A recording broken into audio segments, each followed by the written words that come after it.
3월 23일 월요일. 꿀꺽꿀꺽 소리. 한바탕 큰 전투를 치르고 나서 부상당한 병사가 애타게 물을 찾고 있었습니다. 마침 군종 목사에게 얼마의 물이 남아 있었습니다. 목사는 수통을 그 병사에게 건넸습니다. 병사는 무심코 그 물을 마시려고 했습니다. 물통을 들면서 모든 소대원들의 눈이 자기에게 집중되어 있는 것을 알게 되었습니다. 그는 목마른 것을 꾹 참고 그 수통을 소대장에게 넘겨주었습니다. 소대장은 그 수통을 받아들더니 입에 대고 꿀꺽꿀꺽 소리를 내며 마셨습니다. 그리고 부상당한 병사에게 다시 그 수통을 돌려주었습니다. 부상당한 병사가 물을 마시려다 보니 물은 조금도 줄지 않았습니다. 병사는 수통에 입을 대고 소대장처럼 꿀꺽꿀꺽 소리를 내며 맛있게 물을 마셨습니다. 수통은 다음 병사에게로 전해졌습니다. 소대원들은 모두 꿀꺽꿀꺽 물을 마셨습니다. 마침내 수통은 군종 목사에게 돌아갔습니다. 수통의 물은 처음 그대로였습니다. 갈증을 느끼는 사람은 아무도 없었습니다. 그날 물이 늘어난 것은 아니었습니다. 그러나 서로를 먼저 생각한 마음이 갈증보다 앞섰고 그 배려가 모두를 충분하게 만들었습니다. 은혜를 누린 사람은 생명을 지켜주는 인수를 펼 수 있습니다. 서로를 배려하고 양보하는 마음이 모두를 살립니다. 오늘의 말씀. 서로 사랑하라. 내가 너희를 사랑한 것 같이 너희도 서로 사랑하라. 오늘의 만나. 오늘 누군가에게 은혜를 끼치는 사람이 되십시오.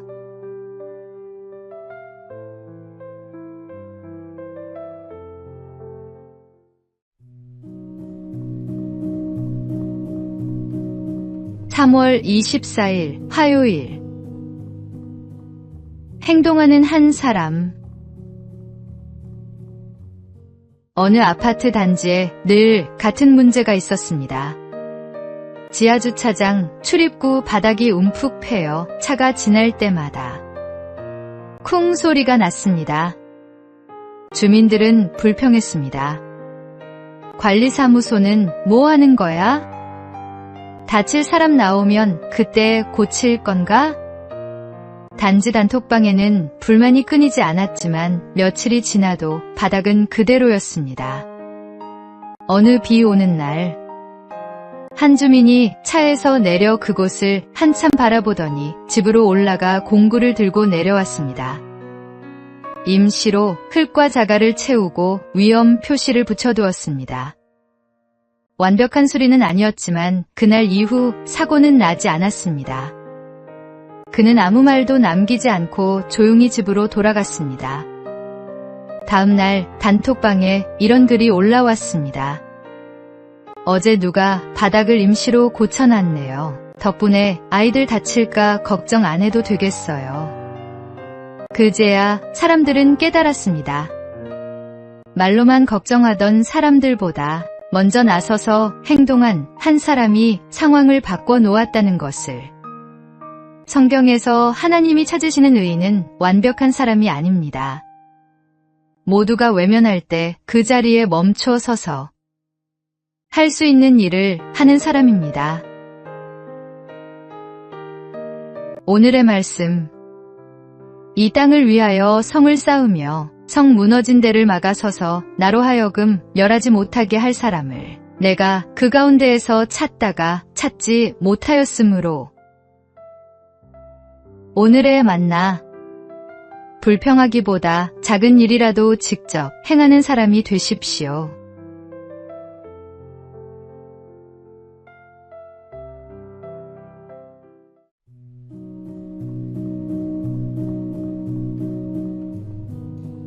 (3월 25일) 수요일. 육체의 풍년, 영혼의 흉년. 요즘 우리 사회는 먹을 것이 넘쳐납니다. 음식에 대한 경외감이 사라지면서 우리는 음식을 절제하지 못하고 마구 먹게 됐습니다. 현대인들의 육체는 온갖 달콤하고 기름진 음식에 길들여졌고 이로 인해 육체는 풍년을 맞은 듯합니다. 그러나 영혼은 어떨까요? 영혼은 더욱 곤고하고 황폐합니다. 흉년입니다. 몸을 강건케 하는 음식의 소중함을 잊은 채 음식을 먹기 때문입니다. 황새는 비교적 오래 삽니다. 그 이유는 황새는 욕심이 없는 새여서 절대로 과식, 과욕이 없기 때문입니다. 먹이를 아무리 줘도 필요한 양만큼 먹고는 그 이상은 안 먹는다고 합니다. 식사 절제는 사람에게도 장수의 조건이 됩니다. 경건 생활에서도 이렇게 절제하는 것은 중요합니다. 이스라엘 백성들이 광야 생활을 할 때도 이러한 절제 속에서 아름답게 살아갔습니다. 우리는 좀 적게 먹고 말씀과 기도로 영혼의 생명을 더욱 풍부하게 해야 합니다. 나의 연약함과 불완전함을 하나님 앞에 내놓음으로써 우리는 비로소 경건과 사랑의 힘을 얻을 수 있습니다. 성경은 영으로서 몸의 행실을 죽이면 살리니라고 말씀합니다. 육체의 욕망을 절제하고 영적인 것에 집중할 때 참된 생명을 얻게 됩니다. 오늘의 말씀, 너희가 육신대로 살면 반드시 죽을 것이로되 영으로서 몸의 행실을 죽이면 살리니. 오늘의 만나, 육체를 채우는 일에만 집중하지 말고 절제하며 말씀과 기도로 영혼을 먼저 채우는 하루를 보내십시오.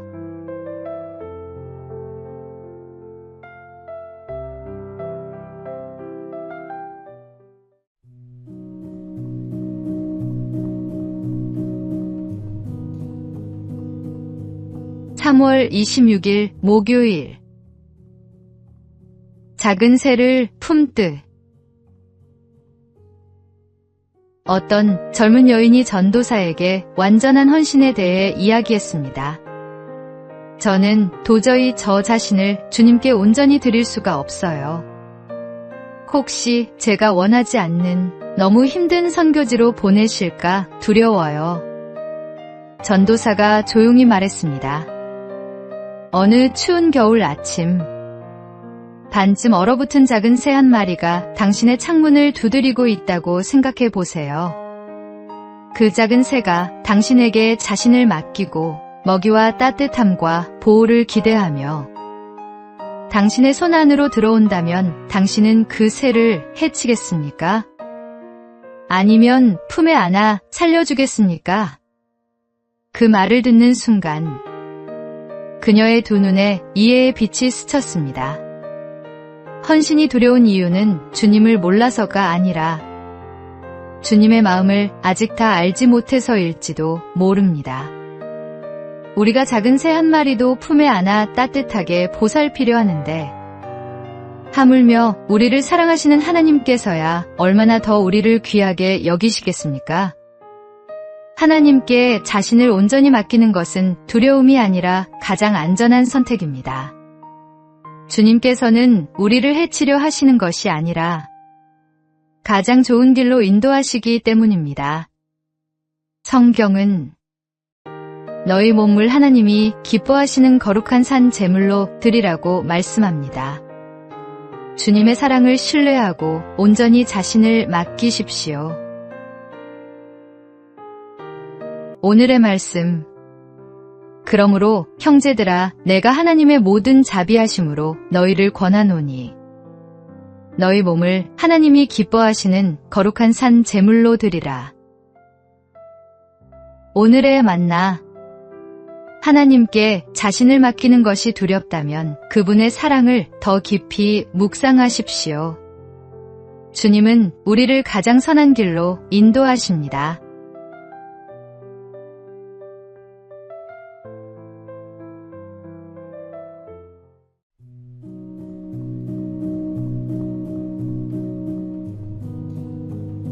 (3월 27일) 금요일. 곱하기의 십자가. 십자가를 세워놓고 보면 더하기 표처럼 보입니다. 그러나 십자가를 등에 지면 그것은 곱하기 표가 됩니다. 100만 원에 100만 원을 더하면 200만 원이 되지만 100만 원에 100만 원을 곱하면 상상할 수 없는 값이 됩니다. 신앙도 마찬가지입니다.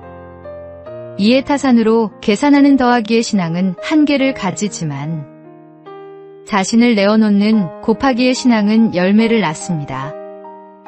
이해타산적인 사람은 희생의 십자가를 지지 않습니다. 그러나 곱하기의 십자가를 지는 사람은 옛사람과 구습을 못 박는 십자가를 집니다. 주님께서 죄인된 나를 위해 십자가를 지실 때 죄인된 나는 이미 그분 안에서 죽었습니다. 이제 우리가 져야 할 십자가는 많은 열매를 맺기 위해 땅에 떨어져 죽는 밀알의 십자가입니다. 사명의 십자가입니다. 남을 살리기 위해 고난과 수치를 영광으로 여기는 사람. 그가 사명의 십자가를 지는 사람입니다. 그로 인해 수많은 영혼이 생명을 얻습니다.